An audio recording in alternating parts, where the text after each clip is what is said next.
নমস্কার বন্ধুরা, sign goat ফার্মের একটি নতুন ভিডিওতে আপনাদের স্বাগত জানাই।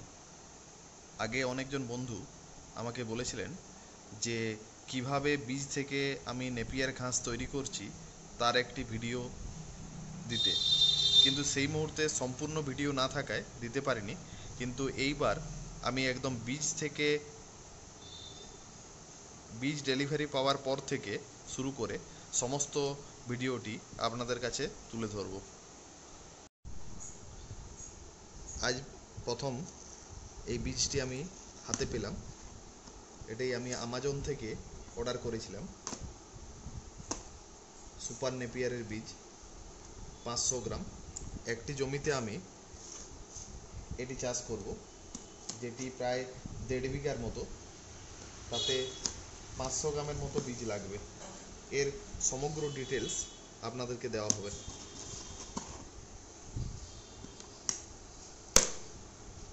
দেখুন, এটির মধ্যে বীজ এসছে।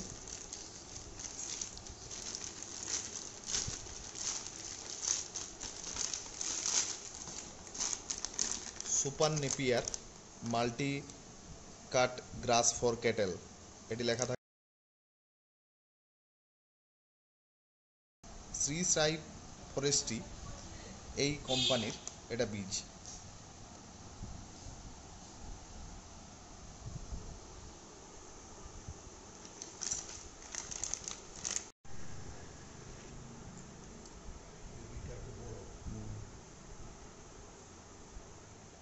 এই দেখুন বীজ।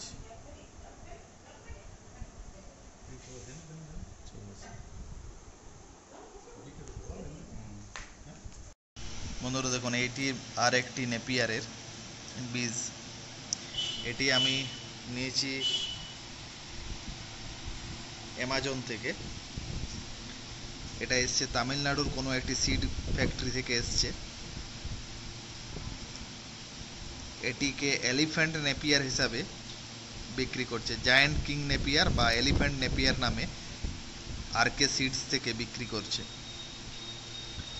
এটাও কেমন চারা উৎপন্ন হয় বা বীজটা কীরকম আপনাদেরকে দেখাবো। এটি এলিফ্যান্ট নেপিয়ার বা কিং নেপিয়ার ঘাসের বীজ।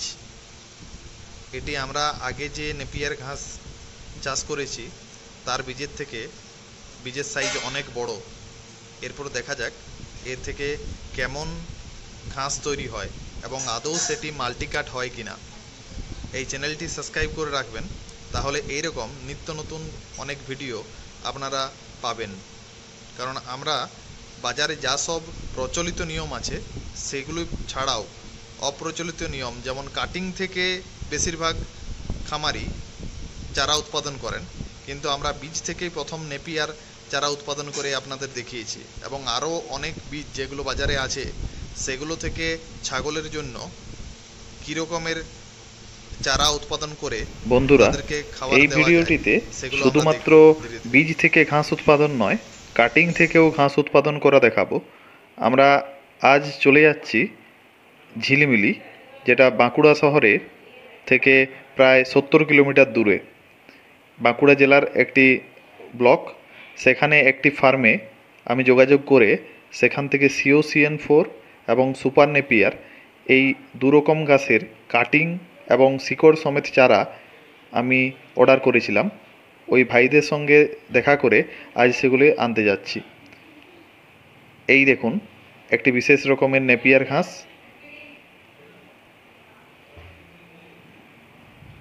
এটির আমরা শিকড় সমেত চারা নিয়ে এসেছি।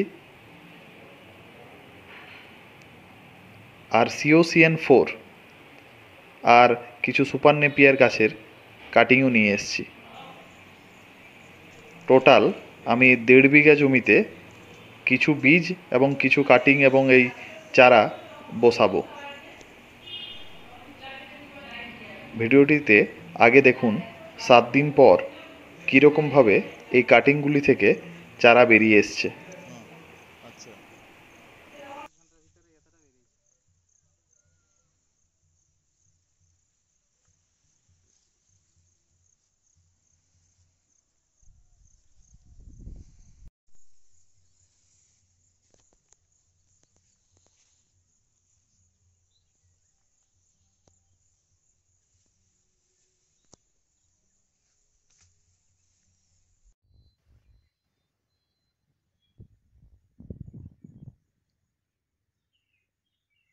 এই সেই জমি বন্ধুরা,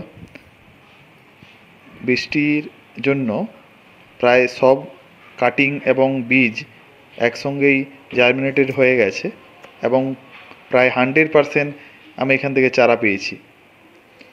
হয়তো আপনারা ভিডিওতে দেখতে পাচ্ছেন যে কিছু ঘাসের স্টিক থেকে